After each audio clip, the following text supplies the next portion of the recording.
My name is Olivia Bennett. I was 27 years old the day I graduated from one of the most prestigious law programs in New York. The auditorium held more than 3,000 people that morning, and the sound of celebration filled every corner of the hall. Parents leaned over rows of seats with bouquets of flowers. Cameras flashed constantly.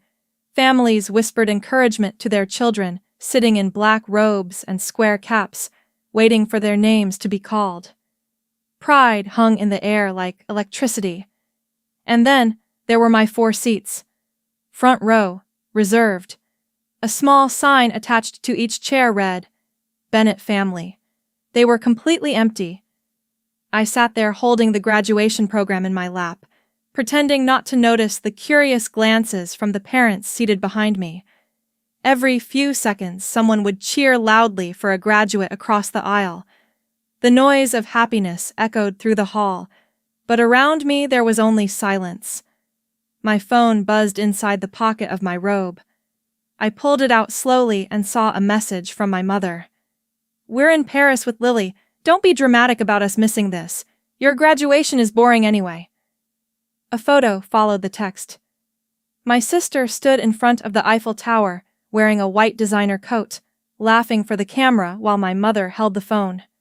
I stared at the message while applause erupted somewhere behind me. At that exact moment, the keynote speaker walked onto the stage. Margaret Collins, one of the most powerful litigation attorneys in the country. The room rose to its feet to welcome her. I stood too, but my eyes remained fixed on the empty chairs beside me. Margaret approached the podium, holding a leather folder that contained the speech she had prepared for this ceremony.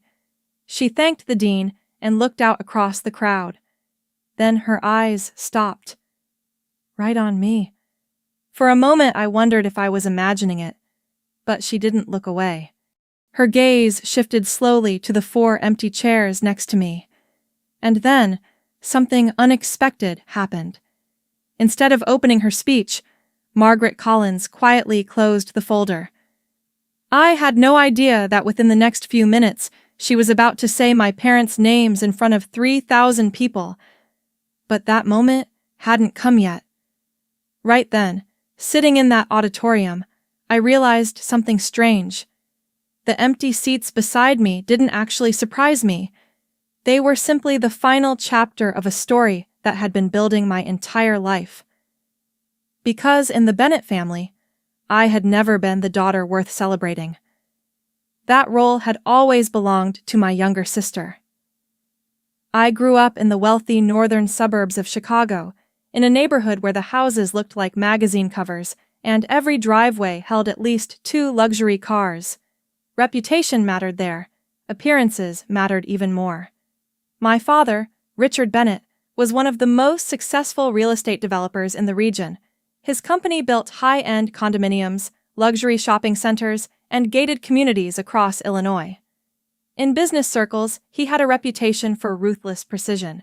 He studied numbers carefully, chose investments strategically, and never risked money on something that wouldn't grow.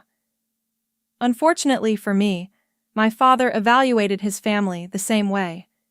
Every conversation in our house eventually returned to one question: what would make the Bennett name look stronger? My mother, Diane Bennett, lived for that same reputation. She organized charity galas, chaired social committees, and spent afternoons at the country club discussing who had attended which event. In her world, success meant being photographed at the right tables with the right people. And then, there was Lily. My younger sister had always been the center of their attention. Lily had bright blonde hair, effortless confidence, and the kind of personality that naturally attracted a crowd. By the time she was in her early 20s, she had begun building an online following as a fashion influencer. Her photos were everywhere: designer outfits, expensive restaurants, luxury vacations. My parents loved it.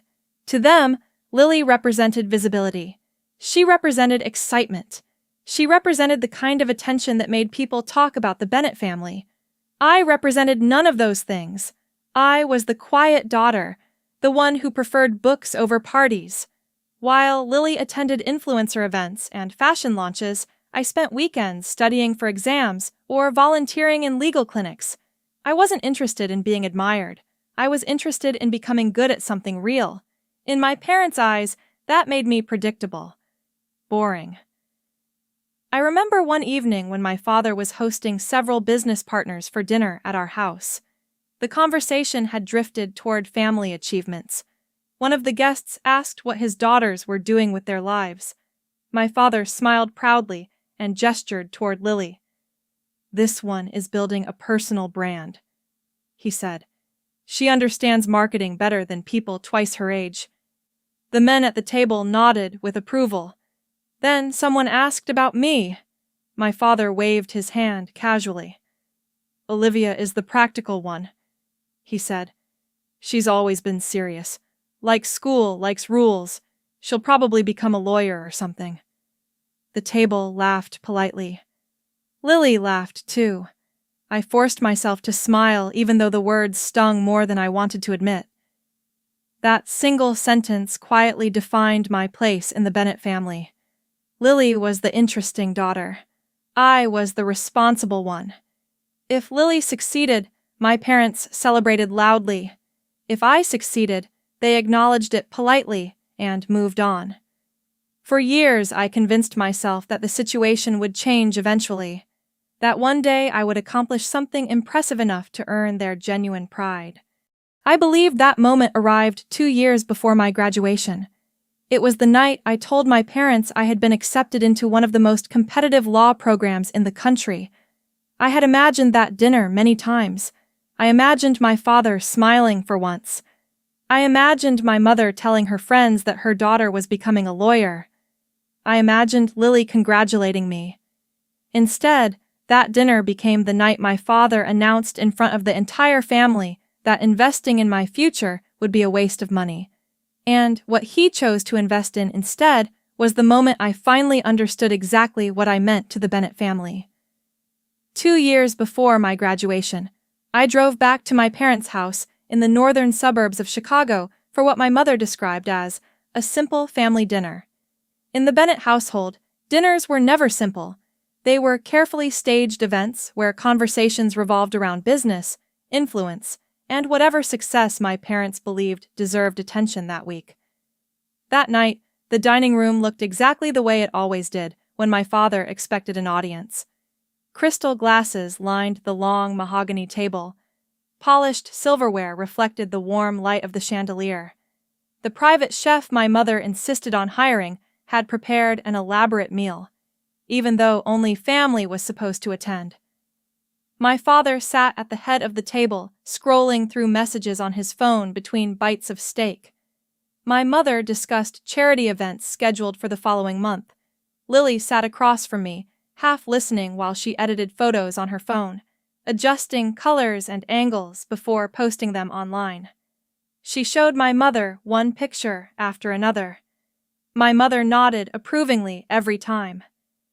I sat quietly with an envelope resting beside my plate, waiting for the moment when I could finally share the news I had carried with me all the way from New York.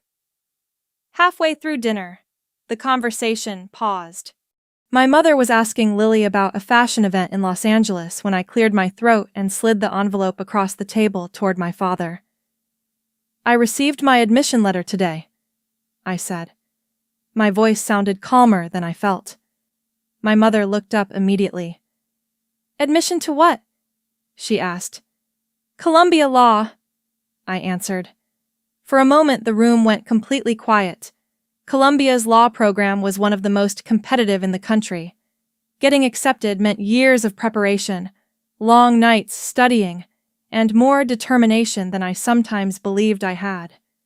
My father picked up the letter, skimmed the page quickly, then placed it back on the table without smiling. "That's in New York," my mother said, as if confirming a fact she already knew. I nodded. "Yes. The program starts this fall."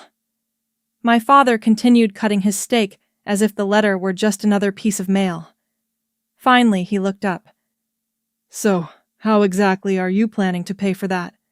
he asked. I had rehearsed this part carefully. I received partial scholarships and federal loans, I explained, but the bank requires a co-signer for the rest of the tuition loan. I'm not asking you to pay anything. I just need a signature so the loan can be approved. The request was simple. Most parents wouldn't have hesitated. My father leaned back in his chair and studied me the same way he examined investment proposals during board meetings. After a few seconds, he laughed quietly. "Lawyers don't make fast money, Olivia," he said. My mother chuckled softly beside him. Lily finally looked up from her phone. My father wiped his mouth with his napkin and continued speaking in the calm tone he used when explaining financial decisions. "If I'm going to risk my credit backing someone," he said, "I expect a return on that investment." He pointed his fork casually toward Lily. "Your sister understands branding and visibility. Those things create opportunities." Then he looked back at me. "You want to spend the next decade buried in legal documents." The table remained silent while he finished his sentence. "Frankly," he said, "you're not a great investment." The words landed on the table like a verdict. Before I could respond, Lily straightened in her chair with sudden excitement. "Actually, Dad and I were already talking about something," she said. My father nodded proudly. "Your sister has a business idea," he announced. Lily began explaining her plan for launching an online fashion brand connected to her growing social media audience. Custom clothing designs, brand partnerships, influencer collaborations. My mother's eyes lit up with excitement. "Your father has agreed to help her get started," she added. My father leaned forward and placed both hands on the table. "I'm investing $75,000 to help Lily launch the brand properly," he said. Lily squealed and hugged him while my mother applauded. The room suddenly filled with celebration. $75,000. The number echoed in my mind while they discussed marketing strategies and brand launches. I sat quietly, realizing that my future had just been compared to a fashion startup and had lost. When dinner finally ended, guests moved into the living room for drinks. My parents continued discussing Lily's new business while she showed them mock-ups of logos and website designs. I stepped outside onto the terrace, needing air. The cool Chicago evening felt strangely peaceful compared to the noise inside the house. I stood by the railing, looking out over the perfectly manicured lawn when I heard footsteps behind me. Daniel Carter stepped outside and closed the glass door quietly. Daniel had been the legal advisor for my father's company for years. He leaned against the railing beside me without speaking for a moment. "I heard the conversation," he said finally. I forced a small laugh. "It's fine," I replied. Daniel shook his head slowly. "No," he said. "It isn't." He glanced back through the glass door where Lily was still laughing with my parents. "Your father is very good at identifying opportunities," Daniel said. Then he looked directly at me, "but sometimes he mistakes noise for value." I didn't know how to respond, so I simply stared out at the dark lawn. After a moment, Daniel pushed away from the railing and started back toward the house. Before he opened the door, he paused. "One day," he said quietly, "your father is going to regret this decision." At the time, I didn't believe him. That night, I returned to New York knowing one thing with absolute certainty. If I wanted to become a lawyer, I would have to do it without the Bennett family behind me. The morning after that dinner, I woke before the rest of the house and packed my suitcase quietly. The Bennett mansion was silent except for the distant hum of the coffee machine starting in the kitchen. I stood for a moment in the hallway outside my bedroom, looking at the framed family photographs that lined the wall. In almost every picture, Lily stood in the center, smiling brightly while my parents leaned proudly toward her. I was usually somewhere near the edge of the frame, sometimes slightly behind them, sometimes half hidden. For years I had convinced myself that if I worked hard enough, if I achieved enough, my place in those pictures would eventually move toward the center. But after the dinner the night before, I understood something clearly for the first time. This was not a competition I could win. In the Bennett family, the outcome had already been decided. 2 weeks later, I arrived in New York with 2 suitcases and a loan approval that felt more like a lifeline than a financial document. Most of my classmates entered law school with family support, comfortable apartments, and parents who called regularly to check on them. I arrived alone. My parents had made their position clear. If I wanted to become a lawyer, I would have to figure it out myself. I rented a small studio apartment in Manhattan that was barely larger than the walk-in closet in my childhood bedroom. The building was old, the elevator unreliable, and the radiator clanged loudly every night like it was trying to argue with the walls. But when I placed my books on the narrow desk by the window, the space felt like something I had never experienced before. Independence. Law school quickly proved to be exactly as demanding as everyone warned. Every student in the program had once been the best in their previous school. Now we were all competing again, surrounded by people who were just as determined and just as intelligent. Professors assigned reading lists that seemed impossible to finish. Case law discussions lasted for hours. Cold calling during lectures meant that at any moment, a professor might ask you to defend a legal argument in front of the entire class. It didn't take long to realize that surviving law school required more than intelligence. It required endurance. For me, endurance also meant working. My scholarship covered only part of the tuition, and rent in New York didn't care whether someone was studying constitutional law or not. During my first semester, I found a job as a legal research assistant at a small litigation office downtown. The work was tedious but important. I spent hours reading through court opinions, summarizing cases, and organizing files for attorneys who were too busy to do it themselves. Many nights I stayed in the office until 2 a.m. reviewing documents while the cleaning staff moved quietly through the hallways. Then, I would return to my apartment, sleep for a few hours, and wake up again for class. My classmates often talked about weekend trips, ski vacations, or family dinners when they needed a break. I talked about grocery budgets and subway schedules, but strangely, the struggle didn't make me resentful. Every difficult day felt like proof that I was moving forward without anyone else's permission. About 3 months into my first semester, I received an unexpected email. The sender's name surprised me immediately. Daniel Carter, the same legal advisor who had spoken to me on my parents' terrace after that dinner in Chicago. His message was short. He had heard through mutual contacts that I was studying law in New York and wanted to wish me luck. At the bottom of the email, he added a single sentence. If you ever need professional advice or introductions in the legal field, don't hesitate to reach out. At first, I hesitated. Daniel had spent years working for my father. Accepting his help felt complicated. But over time, I realized his offer had nothing to do with the Bennett family. When I finally responded, Daniel replied with practical guidance instead of sympathy. He explained how internships worked in the legal industry, what professors looked for when recommending students, and how early networking could shape a career. Several months later, he helped me secure a summer internship with a mid-sized litigation firm that specialized in corporate disputes. That opportunity changed everything. For the first time, I wasn't just studying law, I was practicing it.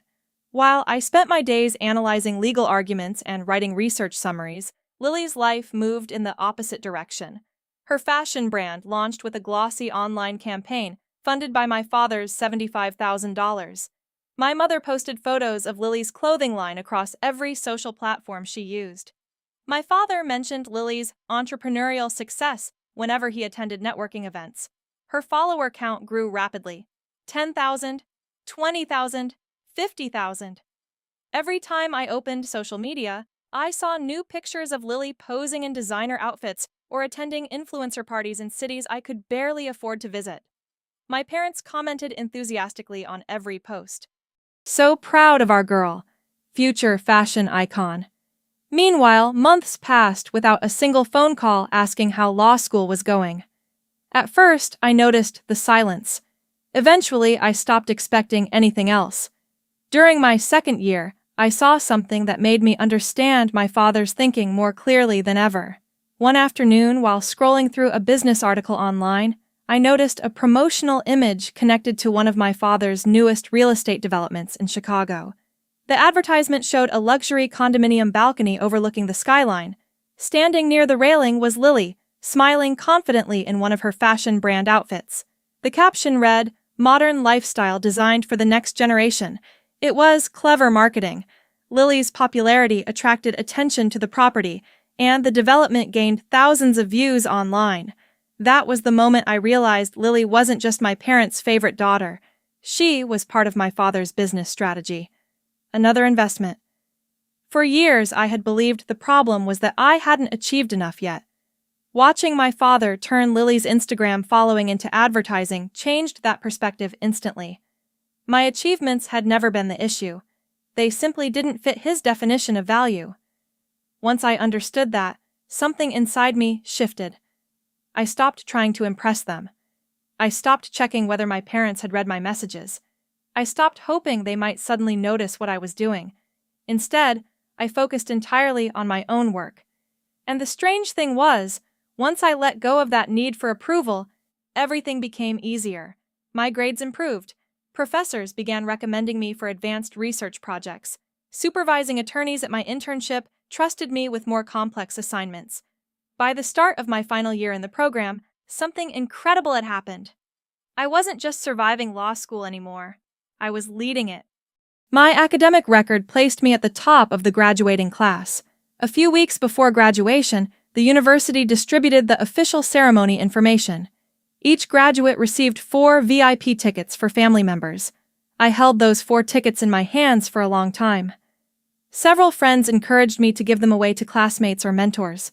But a stubborn piece of hope refused to disappear. Maybe when my parents saw the words "top of the class" printed on the graduation program, something inside them would finally change. So I mailed the tickets to Chicago with a short handwritten note explaining the ceremony date. Then I waited. When my mother called a week later, her voice sounded unusually cheerful. She told me the family wanted to host a celebration dinner at the Chicago Country Club to honor both daughters before graduation.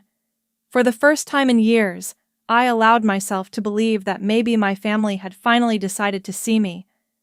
I booked a flight home that same night. I had no idea that the dinner waiting for me in Chicago had nothing to do with my graduation at all. A few days after my mother's call, I boarded a flight from New York to Chicago with a feeling I hadn't experienced in a long time. Hope.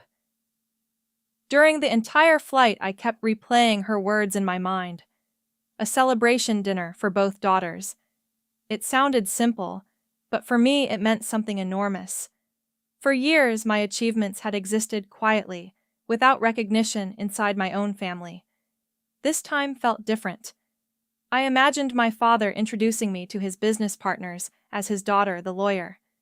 I imagined my mother telling her friends that I had graduated at the top of my class. Even Lily congratulating me seemed possible in that moment. It felt almost foolish to expect those things, but hope can be stubborn, especially when it has been starved for years. When my taxi pulled into the parking lot of the Chicago Country Club that evening, the place looked exactly the way I remembered. Perfectly trimmed lawns stretched across the entrance. Expensive cars filled the circular driveway. My father loved hosting events there. The club was where Chicago's wealthiest families gathered for charity dinners, social galas, and celebrations designed to impress the right audience. If my parents were organizing a dinner in this place, it meant they expected important guests. I adjusted my coat and walked toward the entrance, telling myself to stay calm. Inside, the lobby buzzed with conversation. A staff member directed me toward the private event hall my parents had reserved. As soon as I stepped through the doors, something felt strange. The room was beautifully decorated, but none of the decorations had anything to do with graduation. There were no banners congratulating a law graduate, No university colors, no references to academic achievements. Instead, I noticed large silver balloons floating near the ceiling. They formed a number. 100,000. I frowned, confused, and stepped farther into the room. That was when I saw the banner stretched across the far wall. Congratulations, Lily. 100,000 followers. The realization arrived slowly, like a wave rolling toward the shore before finally breaking. This dinner wasn't celebrating my graduation. It was celebrating Lily. The room was filled with familiar faces. My father's business partners stood near the bar, discussing investment opportunities. My mother's country club friends gathered around tables covered with white linen. A few photographers moved around the room, adjusting lights and cameras. Near the center of the hall stood Lily herself, wearing a sparkling designer dress while posing beside a tall ring light. Someone was filming her with a professional camera while she laughed and held up a glass of champagne. Guests congratulated her, one after another. She thanked them like someone accepting awards. I walked slowly toward the main table, trying to understand what I was seeing. One of my aunts approached me and kissed my cheek. "Olivia, you made it," she said warmly. "Isn't this exciting? Lily's brand just passed 100,000 followers." I forced a polite smile. "Yes," I said quietly. "It's impressive." But inside, something in my chest began collapsing. A few minutes later, my father stood and tapped a spoon against his glass. The sound echoed through the room, and everyone turned toward him. My father loved moments like this, standing in front of an audience that expected him to speak. "Thank you all for coming tonight," he began confidently. He gestured toward Lily, who stood beside him, smiling brightly. "As many of you know, my younger daughter has built an incredible online following." Applause filled the room immediately. My mother clapped enthusiastically while Lily waved modestly, as if she were surprised by the attention. 100,000 followers. My father continued proudly. "In today's world, that kind of visibility is extremely valuable." Guests nodded in agreement. He spoke for several minutes about branding, influence, and the potential for Lily's fashion business. Finally, he glanced in my direction. "And yes, Olivia is graduating from law school this week," he added. A few polite claps appeared from the tables nearby. My father waved his hand dismissively. "Of course, law school graduations are mostly formalities," he said with a chuckle. "Honestly, they're pretty boring ceremonies." Laughter rippled across the room. I felt the heat rising in my face, but my father wasn't finished. "Olivia has always been the serious one," he continued. "She enjoys long speeches and legal textbooks." The laughter grew louder. Then he placed his arm proudly around Lily's shoulders. "But Lily knows how to keep people entertained." He raised his glass again. "To celebrate Lily reaching 100,000 followers, Diane and I decided to do something special." The room quieted in anticipation. "We're taking Lily to Paris this weekend." Applause erupted instantly. My mother clapped excitedly while Lily hugged both of them. "Fashion photos, designer boutiques, the full experience," my mother added happily. My father nodded, clearly pleased with the reaction. Then he looked at me again. "Unfortunately, it overlaps with Olivia's graduation ceremony," he said with a casual shrug. He smiled at the crowd. "But let's be honest. No one wants to sit through a boring law school speech anyway." The entire room burst into laughter. I stood there while dozens of people laughed around me. Investors, socialites, distant relatives, people who mattered to my father's reputation. For a moment, I considered defending myself, explaining that I had graduated at the top of my class, that years of work stood behind that ceremony. But something unexpected happened instead. The humiliation that filled my chest suddenly turned into clarity. My parents weren't embarrassed by me.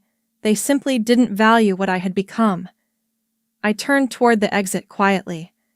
As I walked past the back of the room, I noticed a young guest holding up his phone. He was recording my father's speech, the laughter, the entire moment. At the time, I barely registered it. I simply stepped outside into the cool Chicago night air. I left the Chicago Country Club without saying goodbye to anyone. The next morning, I boarded the earliest flight back to New York. A week later, I sat in a graduation auditorium with 4 empty chairs beside me, waiting for the ceremony to begin, unaware that the humiliation from that dinner was about to turn into the most powerful moment of my life. The morning of my graduation arrived with the kind of clear spring sunlight that makes a city feel hopeful. New York seemed brighter than usual that day. Families filled the sidewalks near campus carrying flowers, balloons, and cameras. Restaurants were crowded with parents taking photos beside students in black graduation robes. Everywhere I looked, people were smiling, hugging, or adjusting the tassels on their children's caps. I walked through the campus gates alone. My robe brushed against my legs as I crossed the courtyard toward the auditorium. The air smelled like coffee and fresh flowers. Students gathered in groups near the entrance, laughing nervously while their parents hovered nearby offering encouragement or fixing crooked collars. One girl's father was filming every step she took on his phone. Another student hugged her mother so tightly they both started crying. I kept my eyes forward and continued walking. Inside the auditorium, volunteers directed graduates toward the reserved seating area near the stage. Each student had 4 VIP tickets for family members, which meant 4 seats in the front section were reserved for them, close enough to the stage that cameras would capture every reaction. I held those tickets in my memory as I walked down the aisle. The 4 chairs next to mine were empty. Small white cards rested against the seatbacks. Bennett family. I sat down slowly and placed my graduation program on my lap. Around me, the hall filled quickly. More than 3,000 people were taking their seats. Parents leaned across rows greeting relatives. Cameras flashed. Excited whispers moved through the crowd like wind across grass. Behind me, someone said proudly, "That's my daughter in the 3rd row." Another voice responded, "I can't believe how fast the last 3 years went." I stared forward at the stage while the noise of celebration grew louder. Just before the ceremony began, my phone vibrated inside the pocket of my robe. For a moment, I didn't move. Part of me already knew who it was. I pulled out the phone and saw my mother's name on the screen. The message opened with a photo. Lily stood in front of the Eiffel Tower, wearing a white designer coat and oversized sunglasses. My mother had clearly taken the picture. The sunlight behind them made the entire scene look like something from a travel magazine. Below the photo was a short message. "We're in Paris with Lily. The weather is perfect today." A second message followed immediately. "Don't be dramatic about us missing this. It's just a boring ceremony anyway."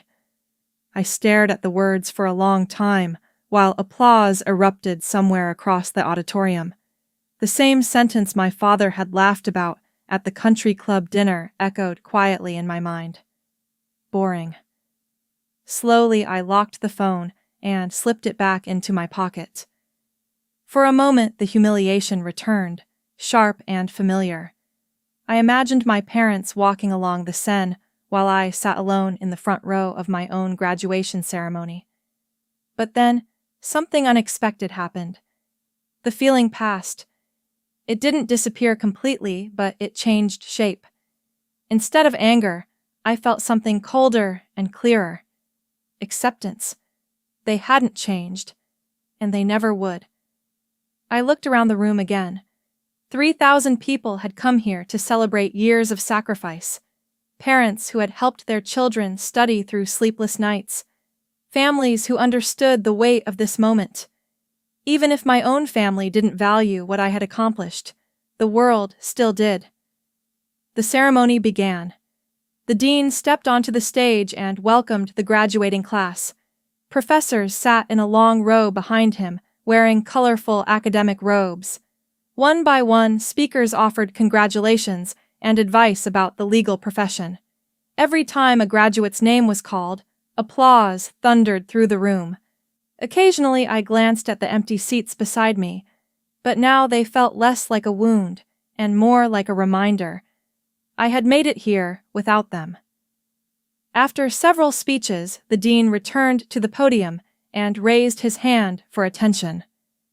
"And now," he said, smiling toward the audience, "it is my honor to introduce today's keynote speaker." The crowd quieted immediately. "Please welcome one of the most respected litigation attorneys in the country, Margaret Collins." The entire auditorium rose to its feet. Margaret Collins had built a reputation in courtrooms across the country for dismantling corporate giants and winning cases that seemed impossible. Law students studied her trials the way athletes studied championship games. She walked onto the stage calmly, acknowledging the applause with a small nod. When the crowd finally sat down, Margaret placed a leather folder on the podium. Inside was the speech she had prepared for the ceremony. She thanked the dean and glanced across the audience.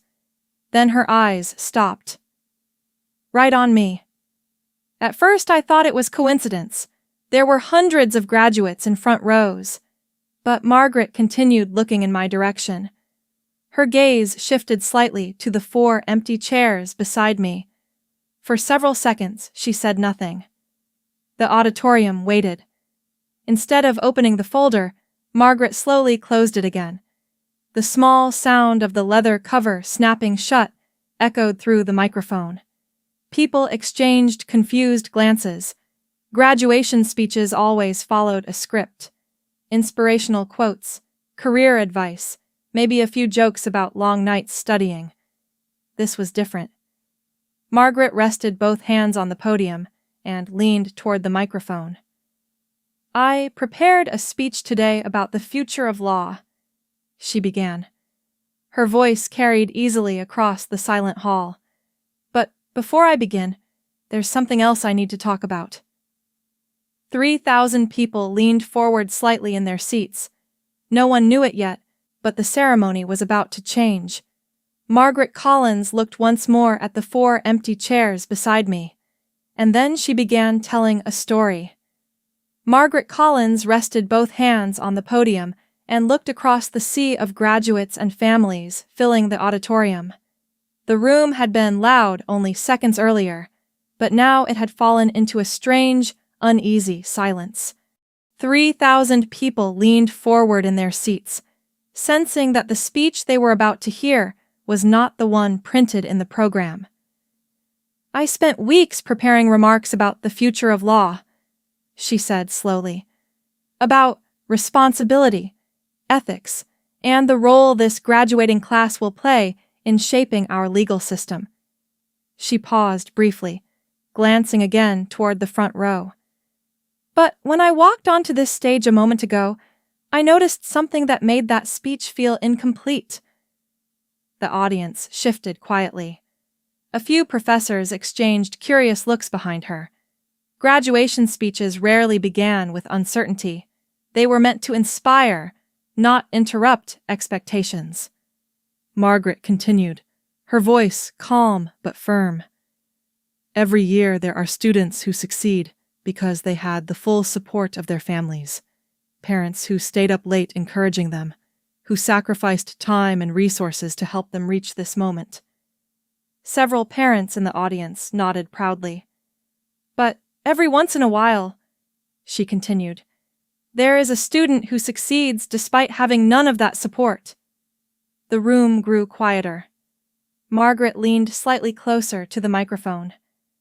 "Today I want to talk about one of those students."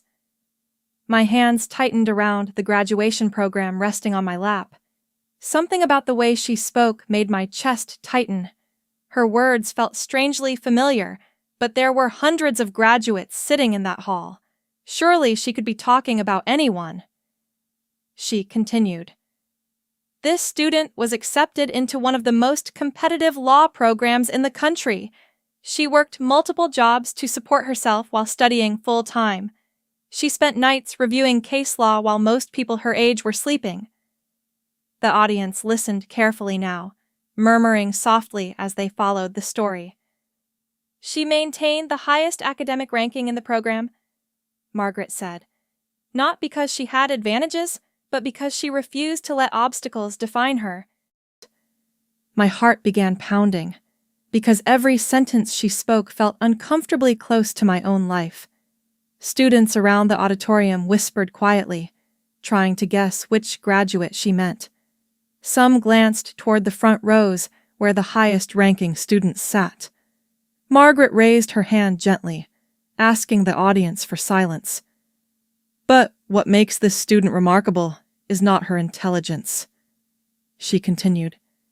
Many people in this room are intelligent. She paused.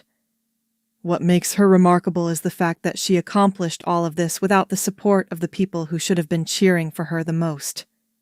A ripple of curiosity spread through the hall. Margaret's gaze moved across the front rows once more until it settled directly on the empty seats beside me. When I walked into this auditorium today, she said quietly, I saw a brilliant graduate sitting alone. Several heads turned immediately. People began looking toward the front row where I sat. I felt hundreds of eyes shift in my direction. Margaret continued speaking, her voice steady. This young woman invited her parents to witness the most important milestone of her academic life. She paused, letting the words settle over the room. Instead of attending their daughter's graduation, they chose to take her sister to Paris for a social media trip. Gasps moved through the audience. No one laughed. No one whispered now. 3,000 people listened. Margaret straightened slightly and spoke the next sentence clearly into the microphone. The parents who made that decision are Richard and Diane Bennett of Chicago. The reaction was immediate. A wave of shocked murmurs swept through the auditorium. Some people leaned toward their neighbors, whispering in disbelief. Others simply stared forward in stunned silence. Margaret turned slightly and lifted her hand toward the front row.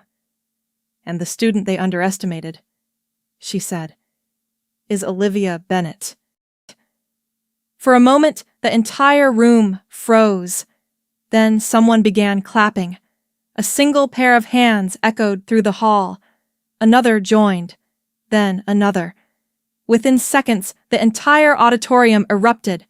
3,000 people stood to their feet. The sound of applause thundered through the room like a storm breaking across the walls. I sat there stunned, tears running down my face while strangers celebrated something my own family had dismissed as boring. Margaret waited patiently at the podium while the applause continued. When the noise softened slightly, she raised her hand again. I have practiced law for more than 30 years, she said. I have argued cases in federal courts and stood before some of the toughest judges in the country. She looked directly at me. And I can say with complete confidence that Olivia Bennett is one of the most talented young legal minds I have encountered in my entire career. The applause returned, even louder. I could barely breathe. All around me, people were standing, clapping, smiling, some even cheering. Professors nodded approvingly from the stage. Students turned in their seats to look at me with expressions of admiration instead of curiosity. Margaret allowed the moment to continue before finally opening the leather folder containing the speech she had originally prepared. Now, she said gently, let's talk about the future of law. But the ceremony had already changed. Phones had been recording everything. Students had been live streaming the entire speech online. Several people in the audience were already posting clips across social media. The moment Margaret said my parents' names, the internet began carrying the story far beyond the walls of that auditorium. Thousands of miles away in Paris, Lily Bennett was standing inside a luxury boutique live streaming a shopping trip for her followers. My mother sat nearby, smiling proudly, while my father answered business emails at a small cafe table. At first, they had no idea what was happening in New York. But slowly, the comments began appearing under Lily's live stream. Is your sister Olivia Bennett? Why did your parents skip her graduation? Are you the influencer from that viral video? Confusion crossed Lily's face as she read the messages. Someone finally posted a link, and within minutes, the video of Margaret Collins standing on that stage, calling out my parents by name, began circulating across the internet. Back in the auditorium, the ceremony continued. But I knew something had shifted forever. For years, my parents believed my future wasn't worth investing in. Now, the entire world had just watched 3,000 people stand and applaud the daughter they left behind. When the ceremony finally ended, the auditorium slowly began to empty. Families rushed down the aisles with flowers and cameras, laughing as they surrounded their graduates. Parents hugged their children tightly, while friends shouted congratulations across the rows. The room felt warm and loud again, filled with the kind of celebration that graduation days are supposed to hold. I stayed seated for a few moments longer. The 4 empty chairs beside me were still there, exactly where they had been all morning. But somehow they didn't feel as heavy anymore. The silence around them had been replaced by something unexpected. 3,000 strangers had just stood and applauded for me. They had seen my work, my struggle, and my success in a way my own family never had. I was still processing everything when I heard footsteps approaching down the aisle behind me. I turned and saw Margaret Collins walking toward my row. Up close, she looked calm and composed, the same way she had appeared on stage. Her presence carried the quiet confidence of someone who had spent decades winning arguments in courtrooms. "Olivia Bennett," she said with a warm smile. "Congratulations." I stood quickly, still a little overwhelmed. Thank you, I said. I didn't expect any of that. Margaret laughed softly. Neither did I, she replied. She explained that before the ceremony she had been reviewing the list of graduates backstage. My academic record had stood out immediately, top of the class, multiple research awards, strong recommendations from professors. "I was already curious about you," she said. "But when I walked on stage and saw those empty seats beside you, something about that moment didn't feel right." She paused briefly. "I've seen that look before," she added quietly. The look of someone who accomplished something extraordinary, but had no one there to witness it. I didn't know what to say. Margaret studied me for a moment before asking, "What are your plans after graduation?" "I've applied to several litigation firms in New York," I answered. "I'm still waiting to hear back." Margaret nodded thoughtfully. Then she said something that changed the direction of my future. "My firm is always looking for people who fight this hard to succeed," she said. "If you're interested, I would like you to interview with us." For a moment, I thought I had misunderstood. Margaret Collins' firm was one of the most prestigious litigation firms in the country. Young lawyers spent years trying to earn a position there, and she was offering me an interview directly. I thanked her, still trying to absorb what had just happened. But while that conversation was unfolding inside the auditorium, something else was happening online. Students had been recording the entire ceremony. Phones captured Margaret's speech, the moment she said my parents' names, the standing ovation that followed. Within an hour, the first video clip appeared on social media.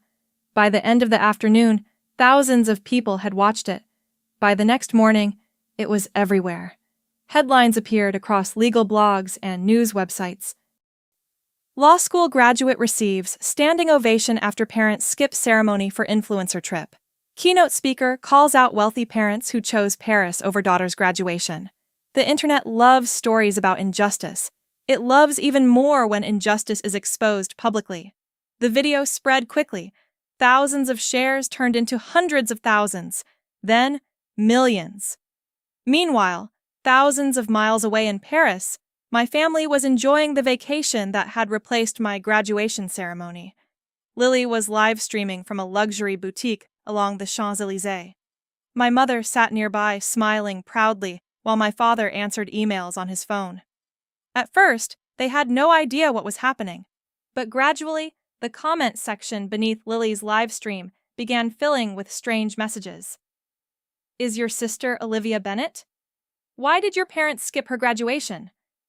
Are you the influencer from that viral video? Lily frowned as she read the comments.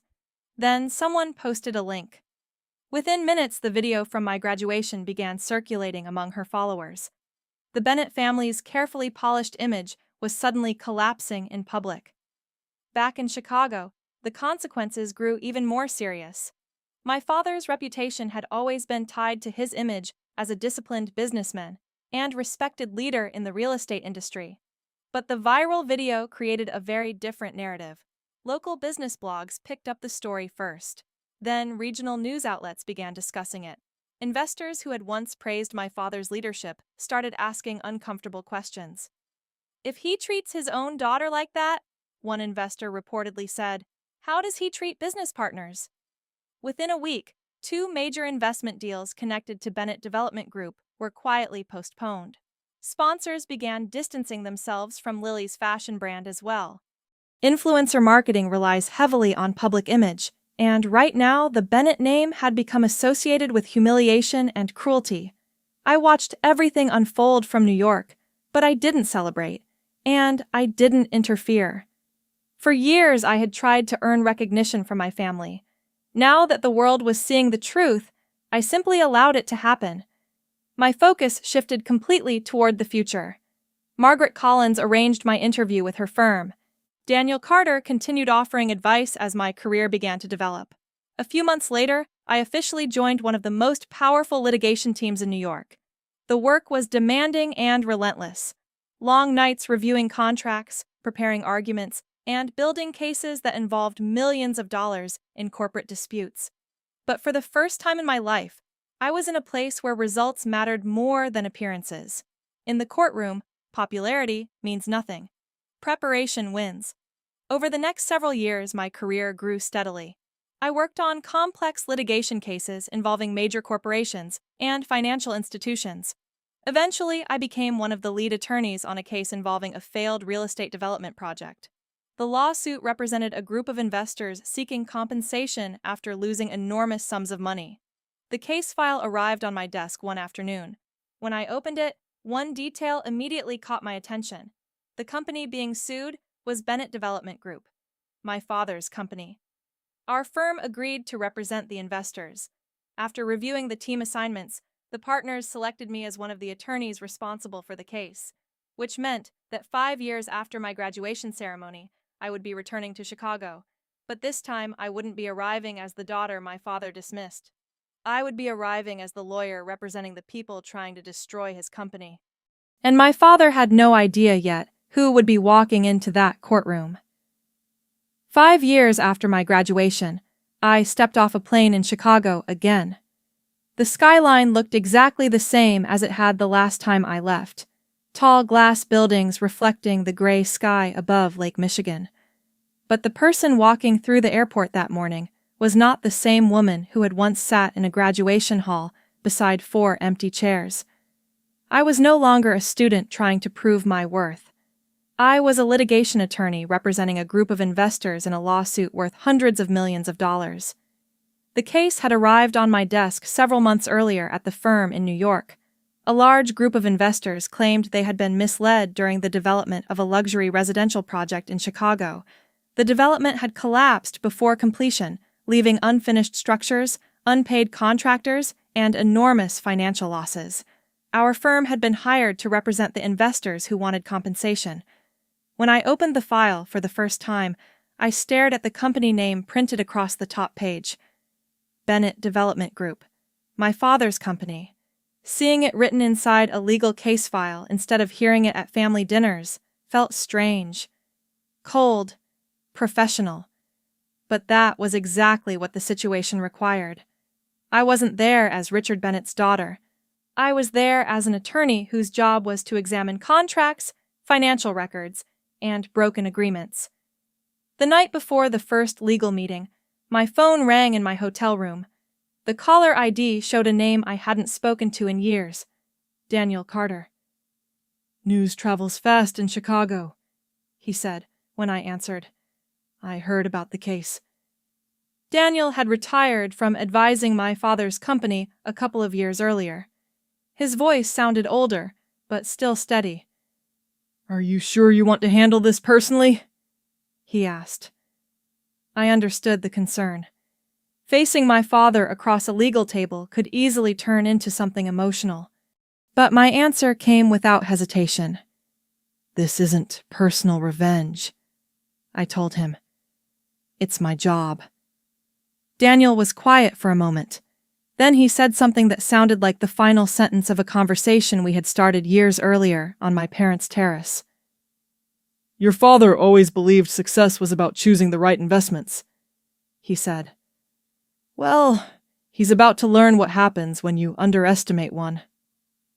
The next morning, our legal team gathered inside a conference room in a downtown Chicago office building. The room overlooked the river, and the long table was already covered with documents, contracts, and financial reports. Lawyers from both sides moved quietly around the room, organizing their materials. The meeting hadn't officially started yet. Then the door opened. Richard Bennett walked inside. For a moment, he didn't notice me. He was speaking with one of the defense attorneys while adjusting the cuff of his expensive suit jacket. Then his eyes moved across the table and stopped. His expression changed slowly. "Olivia?" he said. The word sounded uncertain, like he wasn't completely sure he was seeing the right person. The other lawyers looked between us, beginning to understand the connection. "You're here?" he asked. I closed the folder in front of me and stood. "I'm part of the legal team representing the investors," I said calmly. The room became very quiet. My father stared at the documents on the table, then back at me again. "You're suing your own family?" he asked. For a brief moment, I remembered the dinner table years earlier. The laughter, the sentence he delivered so easily, "You're not a great investment." But standing in that conference room, those words no longer hurt. They felt small. "I'm representing my clients," I replied. Nothing more, nothing less. The meeting began a few minutes later. Lawyers discussed financial projections, construction delays, investor agreements, and legal responsibilities. Evidence moved across the table in neat stacks. The conversation remained professional. No one mentioned the family connection again. And that was exactly how I wanted it. This wasn't about humiliation. It wasn't about revenge. It was about accountability. For years, my father had judged people by the return they provided. Success, in his world, was measured by profit and reputation. Now that same system of evaluation was being applied to his company. When the meeting ended, I stepped outside into the Chicago afternoon. The air was cool, and the city streets moved with their usual rhythm. Business people crossed intersections with briefcases in their hands. Traffic lights changed. Life continued the way it always had. Later that evening, I walked past the Chicago Country Club, where my parents had once hosted the dinner that humiliated me. The building still looked elegant, lit by warm lights and surrounded by luxury cars. From the outside, nothing had changed. But inside me, everything had. For years, I believed that night defined my value. I believed the laughter in that room meant I was invisible. Now I understood something different. The people who underestimate you often do so because they cannot imagine a future that doesn't revolve around them. And sometimes the most powerful response isn't revenge. It's simply building a life that no longer needs their approval. My parents once believed my future wasn't worth investing in.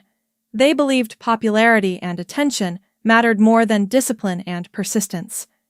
Years later, the daughter they ignored had become the lawyer sitting across the table from them. Not because I wanted to defeat them, but because I refused to give up on myself. If you've ever been underestimated by the people who were supposed to support you, if someone once told you your dreams were boring, unrealistic, or not worth investing in, then you probably understand exactly how moments like this feel.